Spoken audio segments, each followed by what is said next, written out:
why is it being said that the wise man thinks of sense objects only by chance? Only by chance. Not by memory. Only by chance, not by memory, not a compulsive tendency to ponder. We do not think by chance. We are slaves to our compulsive tendencies to keep brooding. Yet thought is there. You are thinking about an event that is probably going to happen 6 months down the line. The chance has yet not occurred. The happening is yet distant, and no one knows whether the happening would occur at all. But you are constantly contemplating. It is not by chance, but by some kind of an inner compulsion. Slavery.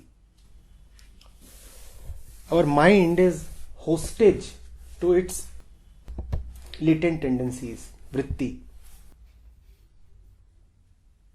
You come in front of me, then thought is activated, and that is all right. If you come in front of me, eyes have a look at you, then I must recollect your name at least. And to recollect your name, the apparatus will get functional. The mental apparatus will get functional, and that is called thought. Right? And a few things from memory are bound to arise, and that is all right. That is all right, because right now he has chanced. So it's okay. I take a fraction of a second and I say, oh, Rachit, you are here. And thought is there. Thought is serving its legitimate purpose. This thought is not a load upon the mind.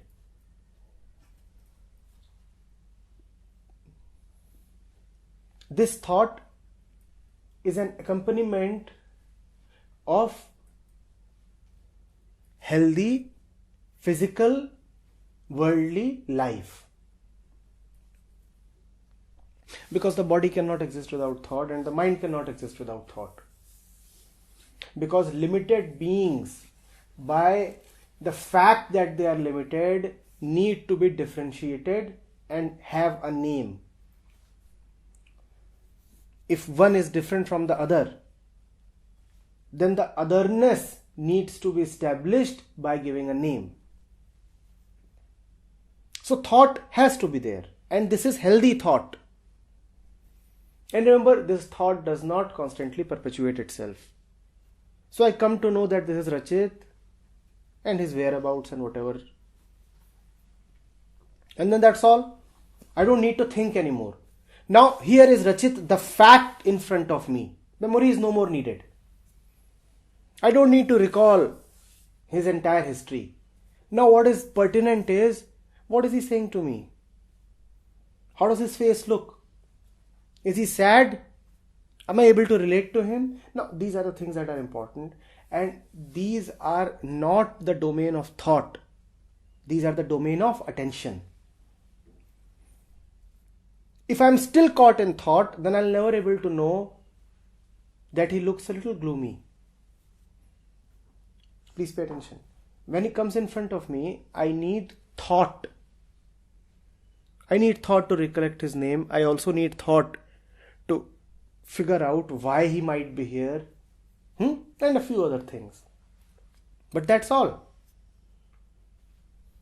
What do I need after that? Do I need more thought, or do I need to pay attention to the living fact that is there in front of me?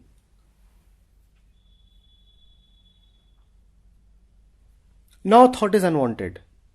Now it is sufficient that we are there, this togetherness, this contact, thoughtless contact.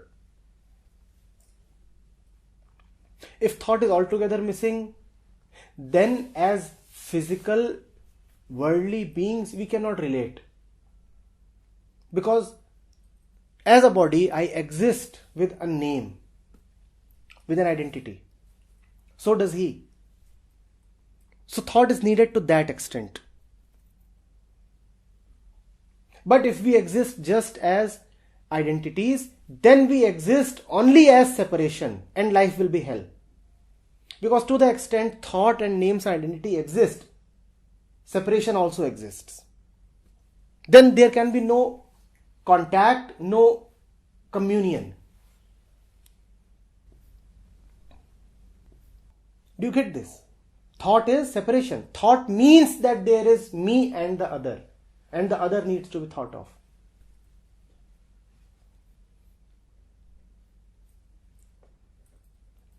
When we started our discussion today, we said we are not one but two. And the second is a function of the first. Art of living lies in harmonizing the second so that it lives in accordance with the first, in submission to the first, in surrender to the first. So let thought come and let it quickly make way for attention. Let it not hang around. Have you seen when an important man is to arrive, his attendants come first and they ensure that things are properly laid out. Attendants are needed only till the time the dignitary has not arrived. Once he has come, then the attendants should vacate the area. If the attendants are still hanging around, then what will happen? They are an unnecessary impediment. Imagine the leader is speaking from the stage and the mic wala and the chai wala, they are all hanging around the stage, turning around. Now what will happen? Are they needed anymore? Is thought needed anymore?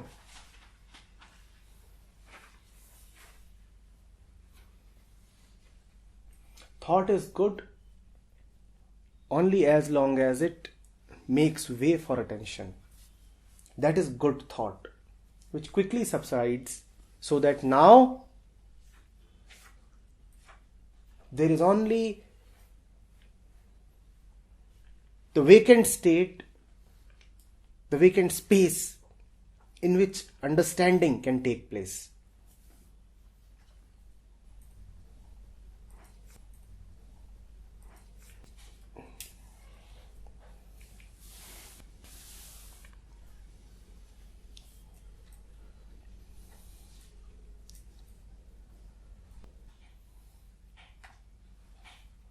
In fact, the sutra, if you read it carefully, makes it clear what should be the life of the thought. He indeed has his recollections of worldly life extinguished. He becomes void-minded spontaneously. So thought arises and then it should extinguish in no time. Spontaneously it should go away. Like a flash it comes and like a flash it goes. That should be the life of thought. It should not stay there. It should not become a compulsive state of mind.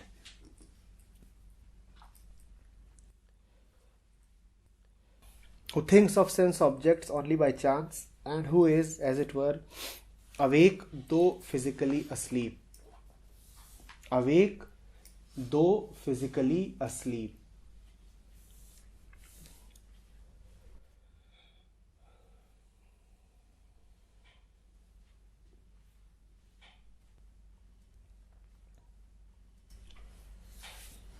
What does it mean to be awake even when physically asleep? What is the meaning of being awake?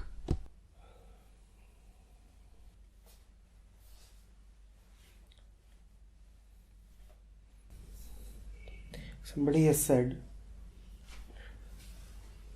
truth is stranger than fiction.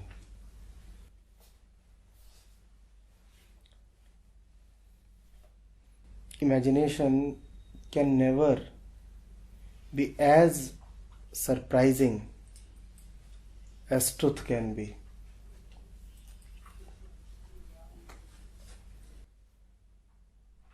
What is it to be awake?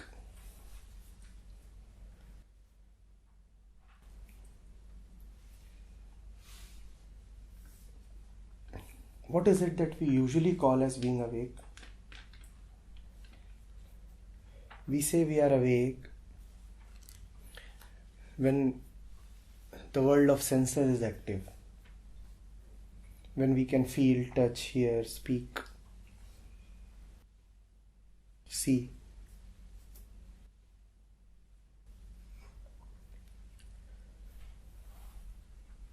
Those who have understood life have said that this is clumsiness, drowsiness. That this is actually sleep.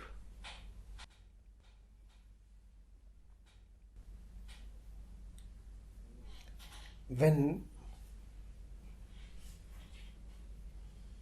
the mind is dominated by clouds of thought, of sensual perception, that is what has been called as sleep. That has been called as sleep because truth cannot change. And whatever clouds the mind, whatever obfuscates it, constantly changes. So that cannot be truth. What we call as our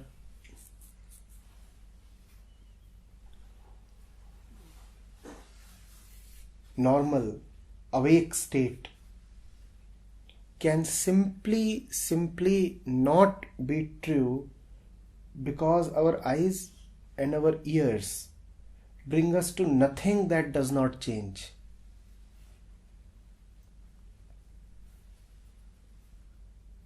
And because we are a function of the world, if there is nothing unchangeable in the world, then there is nothing unchangeable in me as well. But that's a contradiction. Because there is someone who wants to know the truth. So there is somebody who is unchangeable. Even for a split second, he is there, unchanging. He wants to know.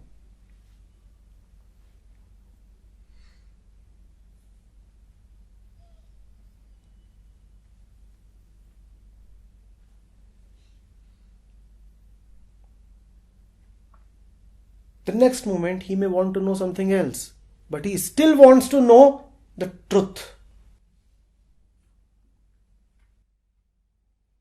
This moment, let's take a very crude example.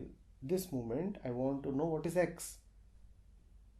I want to know the truth of X.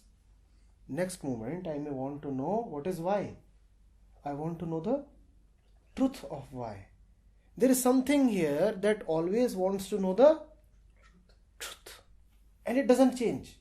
It is always asking for the same thing, the truth. But whatever the eyes and the senses bring me from outside, it is constantly changing.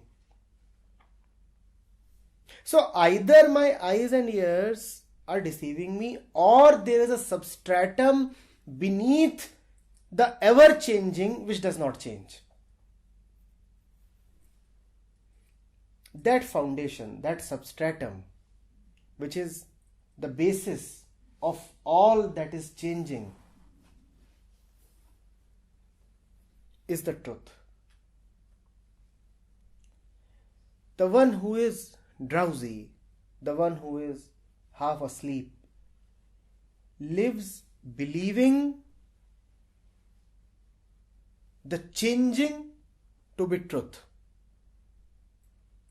The fleeting, the momentary, the impermanent to be truth.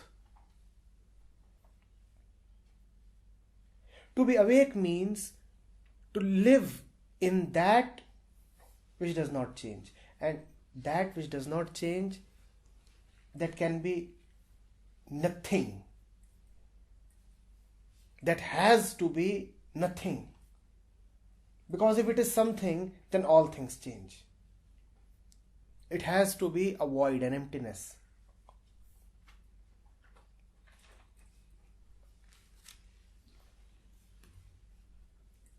To be awake means to live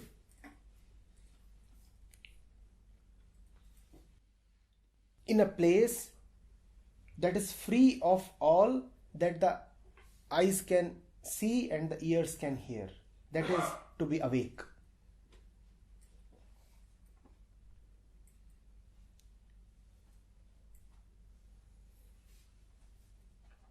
Do you understand this? To be awake means to be constantly living in contact with something that is free of this entire drama that is going on around us, within us. That is called awakening. So when you say I am awake because I am seeing objects, then you are actually asleep. The one who is really awake does not see objects. Now it does not mean that if there is a stone ahead of him, he won't see the stone. Obviously the eyes will see that. But there is another faculty within him that is living in contact with something that is beyond the stone. Or you could say something that is the foundation of the stone.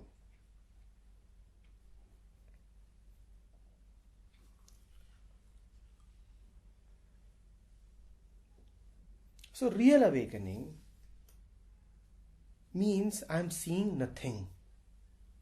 It is a kind of sleep. It is a kind of deep relaxation. Real awakening means even when the eyes are seeing, I am not seeing anything. I am free of all that the eyes see and the ears hear. That is to be awake.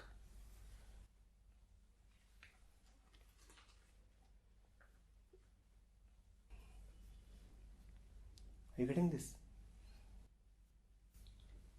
Now, our situation is such that we see objects in our so-called awake state, and we also see objects even when we are in our so-called asleep state. We are constantly dreaming. The intensity of dream may vary. But if you use equipment, you will come to see that even when you are sleeping, time is constantly active here. The proof of that is you wake up. The system knows enough of sleep, now wake up. So there is something within where the clock is ticking. And it knows 8 hours, 10 hours, at most 12 hours. Now wake up. So there is something within which knows enough of sleep.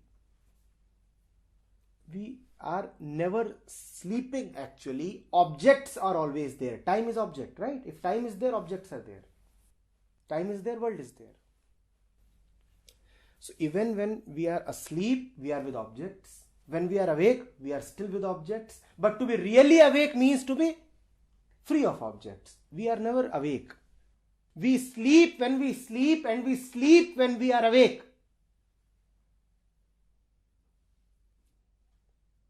We sleep when we sleep because we are seeing objects, and even when we are awake, we are still seeing objects, so we are still truly asleep.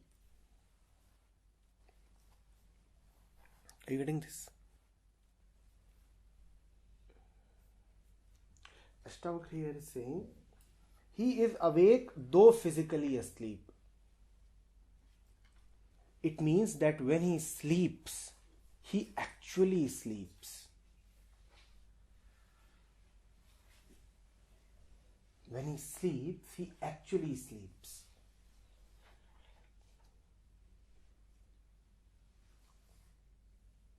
In a sense, he is sleeping even when he is awake. In what sense? In the sense that his eyes are seeing objects, but something within him is relaxing.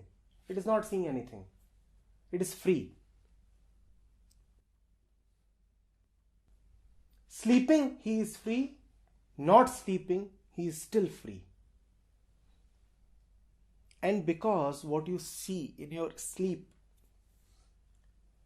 is nothing but what you have gathered when you are in your so-called awake state. So, to be free from objects in your sleep requires that you must be free from objects in your so-called awake state. You're getting this?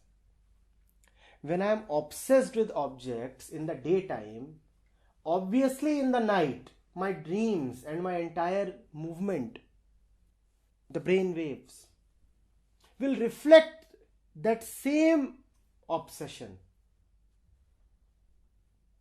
In the daytime, I'm all the time thinking of money.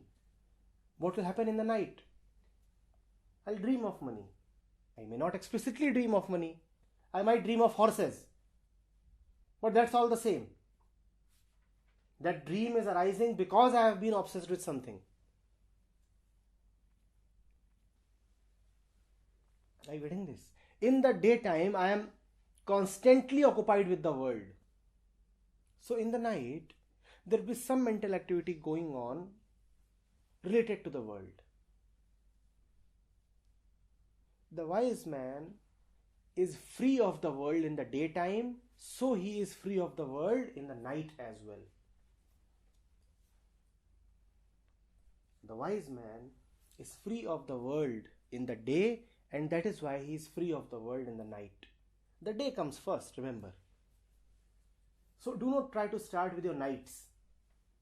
That when I sleep, I must have a deep sleep. The night is in some way a reflection of the day.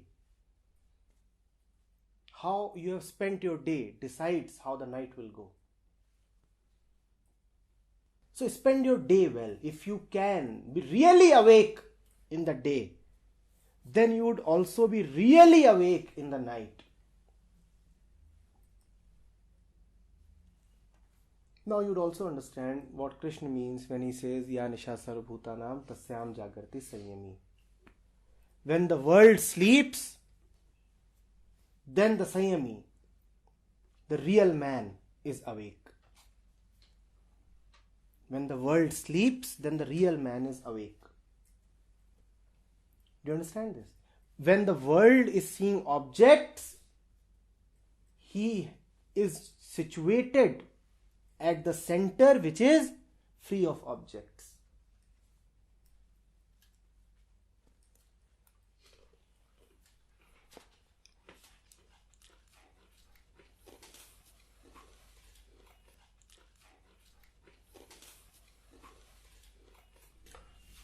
This you that is the same in pain and pleasure is the number one, not number two. Not number two. But number two opts it out as method. Number two tries to impersonate Atma. Body is trying to act like Atma. Atma will remain still. How can the body remain still?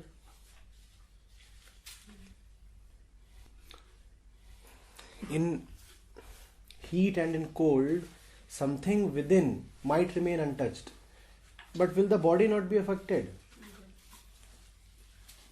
That is both the writer and the audience, both have a responsibility to let it be made very clear. Sometimes even the writers think that to be remain in the same in the pain and pleasure means to be like Deadwood. Furniture is the same. This door is the same in April and in December. Living beings are not supposed to be the same. But I'm seeing that tendency even sometimes within us also. That we think that to be spiritually advanced means to be dead. I won't laugh, I won't cry. I'm spiritual. I'll be like this. What bullshit.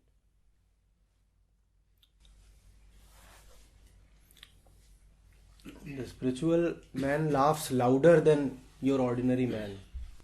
The ordinary man doesn't know how to laugh. He only whimpers. He can giggle.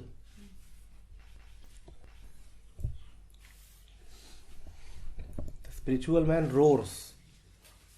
And the ordinary man can't even cry. His crying also has limits. The spiritual man will really break down. He won't cry. He will collapse. Crying so much that he's really flooding.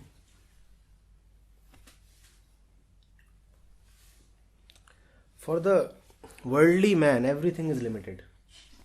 Pain is limited, pleasure is limited. So life is limited.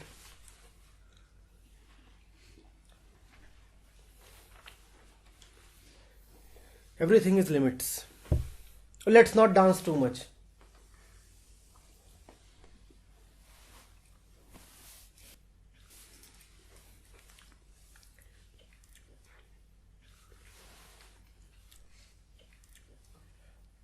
In other words, the worldly man is always a slave of his decency. The worldly man is a slave of his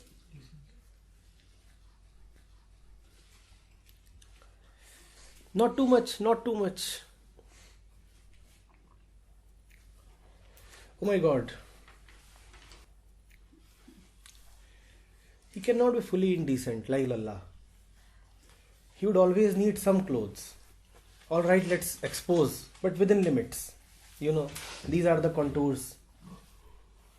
This is off limits. He can never be like Lalla. Full Monty.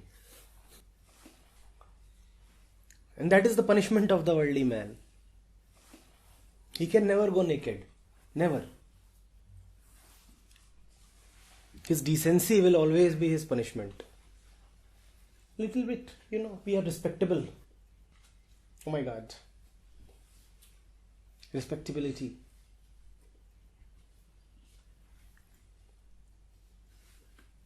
Debt.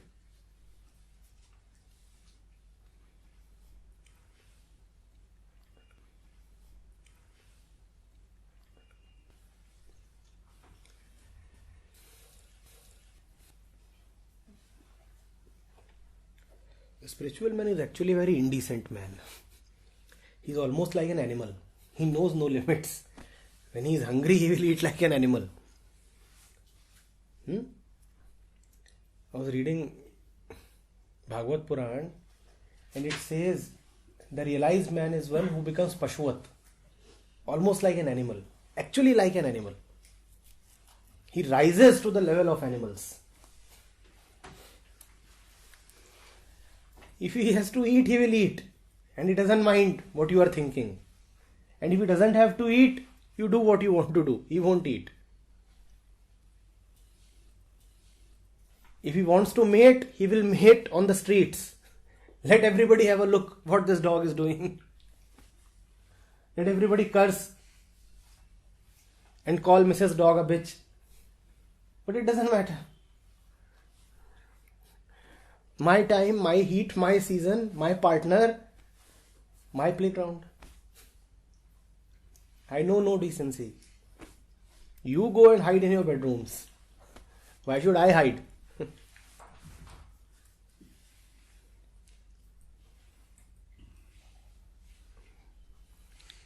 Have you ever seen a horse being polite?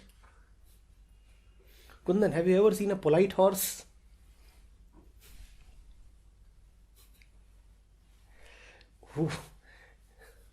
Huh? Or a decent lion? Yes, Sushmita? Who doesn't want to hurt others? How can I be rough and rude?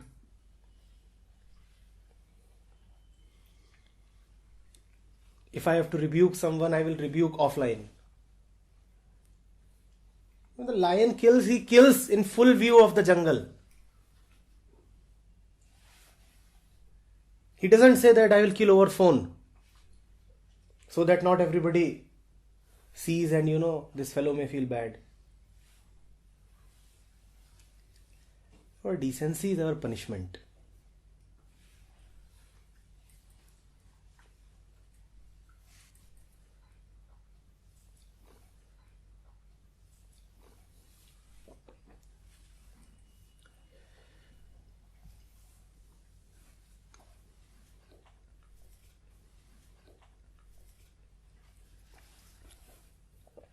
But again, just as I had said, that no responsibility does not mean irresponsibility. Similarly, no decency does not mean indecency. No decency means beyond decency. No decency means an inner dignity.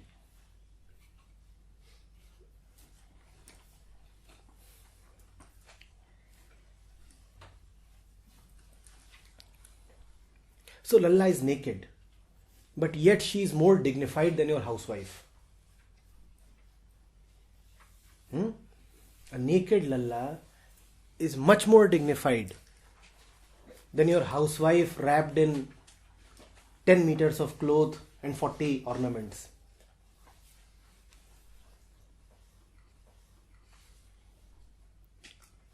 Beyond decency.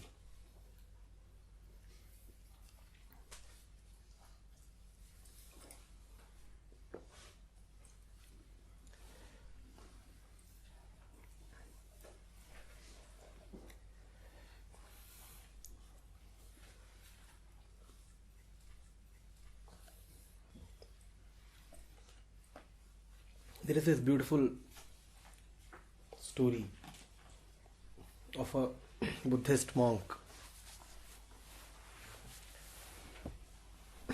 Have you heard of Nagar Vadhus? In the time of the Buddha, there was this prevalent concept. Nagar Vadhu.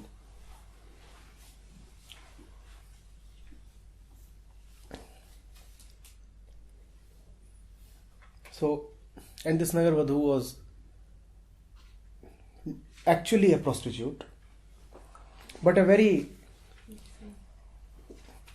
famed prostitute, the head prostitute of the city. So she was a Nagar Vadhu, the mistress of the entire city, and only the rich and the most powerful would come to her. Acharya Chatursen it is who has written that Vaishali ki Nagar Vadhu, right? So, one of these Nagar Vadhus, she had been seeing the kings and the wealthy merchants and the other powerful and respectable people since long. And to be a Nagar Vadhu meant a lot of wealth and actually a lot of power also. It was a status symbol. And she was supposed to be intelligent and also incredibly beautiful and powerful. And she sees this Buddhist monk.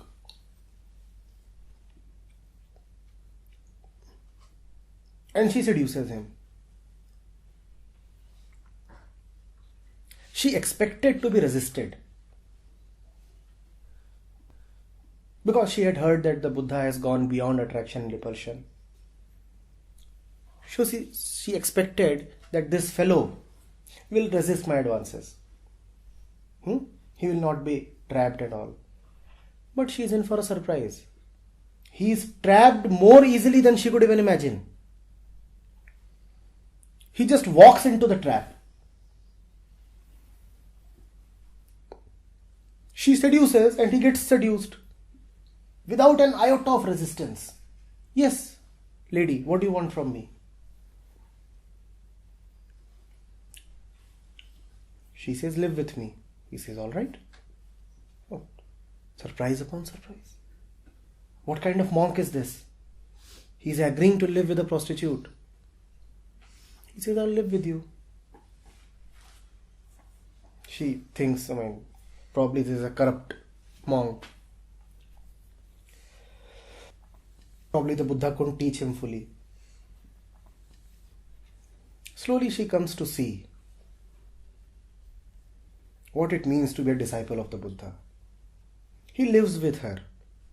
He experiences whatever is there to be experienced. And yet, because she is intelligent, she is able to figure out that something within him remains untouched even in their most intimate moments. She realizes that she had not trapped him. He was so sure of himself that he just walked into the trap. He knew that nothing could enslave him. It was a very deep-seated confidence. What can you do to me? Yes, come on, let's play. Let's play. Let me see what is the deepest seduction you can offer. Let me see what is the deepest pleasure that you have laid out. And let me see whether they are strong enough to corrupt my core. And nothing corrupted him. And he never boasted. He just stayed with her. Slowly she started realizing that this is no ordinary man. She started realizing that she has not won him over. She is being won over by him. And one day, he set off to go. He said, I'm going. She knew he couldn't be stopped. Now his time has come, he will go. And after he had gone, she wept. She remembered him. But she was a Nagarvadhu and he was a monk. What could she do? A few months after he had gone, she realized that she was actually no more a prostitute. His very touch had permanently changed her. She had become the same that he was. Just as he was untouched, even during physical arousal, she was finding that the same is happening to her. In the middle of the world, she no longer belongs to the world. She saw that her time too has come.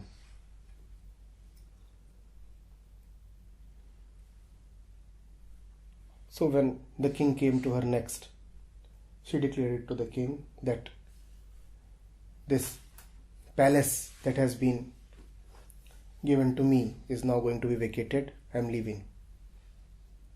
The king asked, where are you going? She said, I will no more be a Nagarvadhu. I'll stay with him. The king thought for a while. The king had been in love with her since long. Not only was she physically attractive, she was a very intelligent woman. So the king said that your life as a Nagarvadhu is ending now. You are beginning another life. She said yes.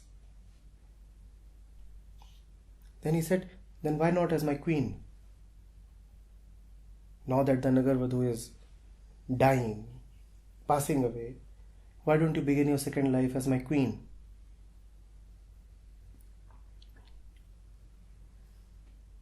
She said, no, I have to go to her.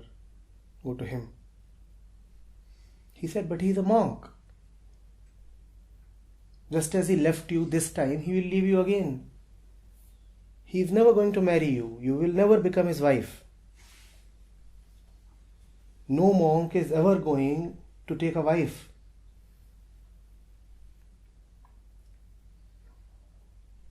And her reply was worth remembering. She said, better his mistress than your wife.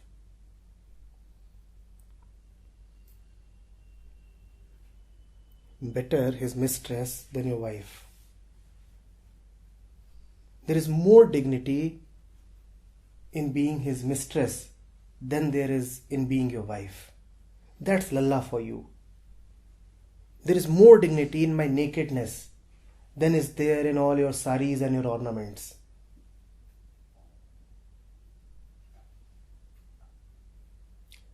Often, mistresses are far more dignified than wives.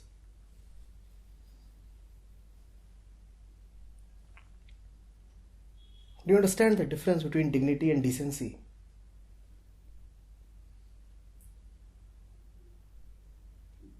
To be a king's wife is a very decent affair.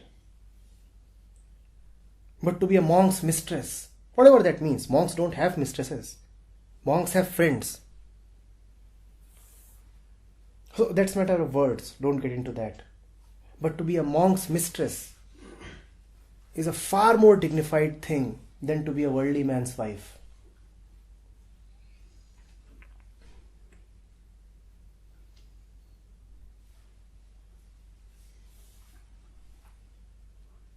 Some of us are obsessed with decency. To them, I implore, please get rid of your decency. Only when you get rid of your decency will you enter into the domain of dignity. That is the domain of Atma. The mind knows decency. Decency is social. Dignity is innate. All decency comes from society. A child is not born decent. Have you seen a decent child? A child is super indecent. Then you teach him decency. But dignity is a thing of the core. Learn dignity. Discover your dignity. And you cannot be parallelly decent and dignified.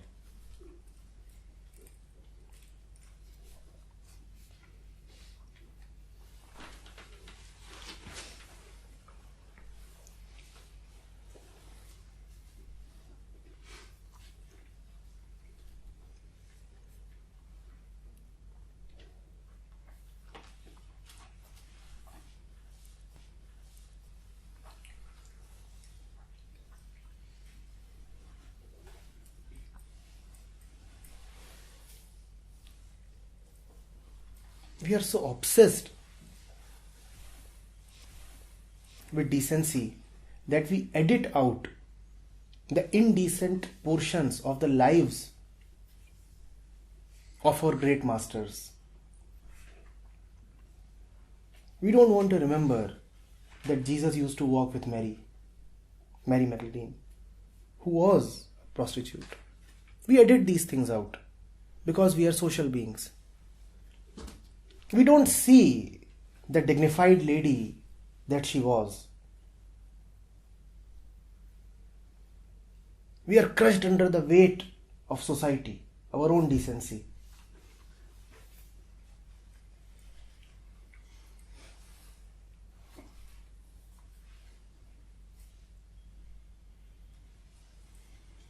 We don't want to talk about Krishna's love affairs and the physical aspect thereof. We pretend as if, those were purely spiritual happenings occurring in some ethereal space, as if those things were never really happening in flesh and blood.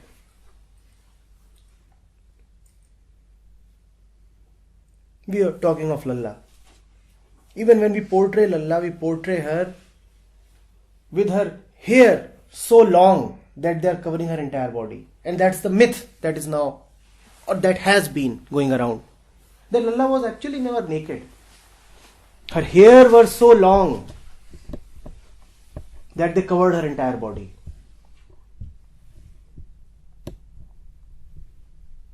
So you wear garments made of sheep's hair. Lila was wearing garments made of her own hair. There is no great difference. She was within the purview of the society. How does it matter? Sheep's hair. Kashmir is a cold place. So, people are wearing woolen. Hair of sheep. Or hair of a woman. So it's alright.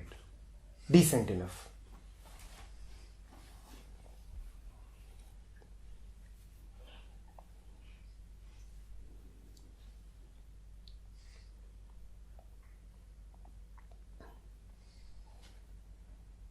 Outside Jain temples, if you see, there would often be hoardings that Munivar is coming to deliver a talk. Now the entire body of Munivar will be visible in the great photograph that will be put up.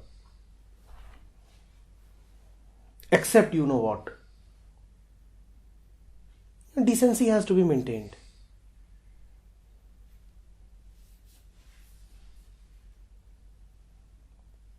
How can Munivar's all-important organs be put for public display?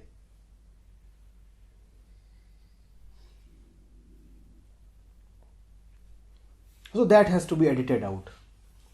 Some dark paint has to be applied. Or something else has to be done.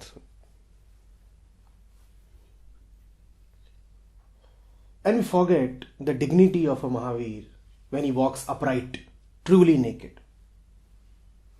We forget that.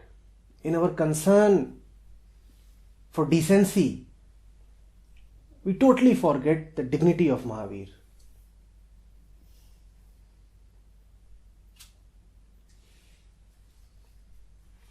Decency is taught. Dignity arises from within. That is the difference. And nobody can teach you dignity. No school, no education can give you dignity. It arises from the heart.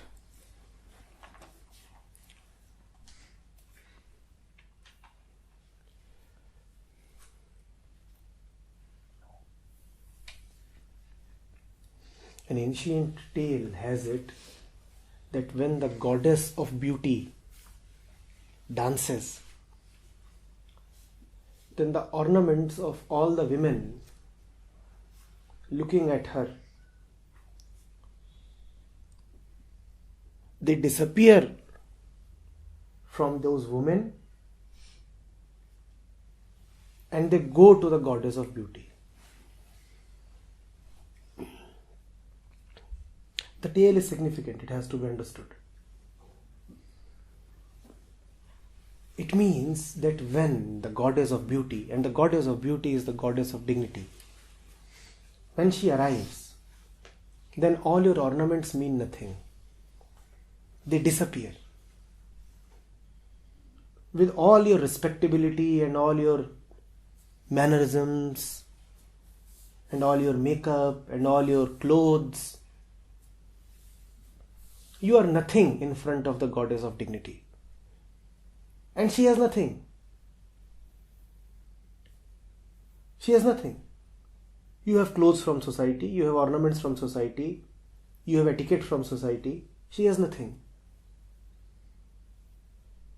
But when she arrives, then all your ornaments disappear. They don't mean anything.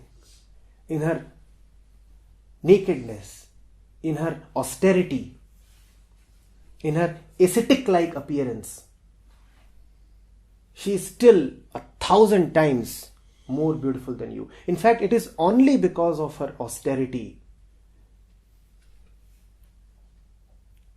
and her staunch nakedness that she is beautiful.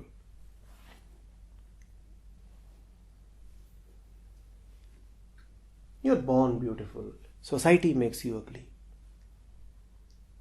Nobody is born ugly.